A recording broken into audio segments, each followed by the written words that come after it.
आज चक्क शिवसेना आणि भाजपच्याच आमदारांनी शेतकरी कर्जमाफीसाठी घोषणा दिल्या। विधानसभेत शिवसेना आमदारांनी वेलमध्ये येऊन शेतकरी कर्जमाफी झालीच पाहिजेच्या घोषणा दिल्या। शिवसेनेच्या घोषणा सुरू झाल्यानंतर लगेच भाजप आमदारांनी पायऱ्यांवर येऊन कर्जमाफीच्या घोषणा देण्यास सुरुवात केली।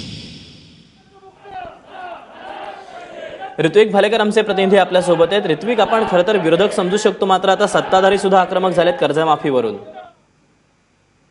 दीपक, आज अधिवेशनाचा चौथा दिवस आणि चौथा दिवस उजळला शिवसेनेला याबाबतची भूमिका घेण्यासाठी।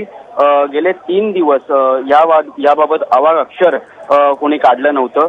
शिवसेनेचं आमदारांचं म्हणणं आहे की याबाबत त्यांनी पहिल्याच दिवशी सभागृहात भूमिका मांडली होती, मात्र आक्रमक व्हायला 3 दिवस लागले हे आज आपण बघितलं।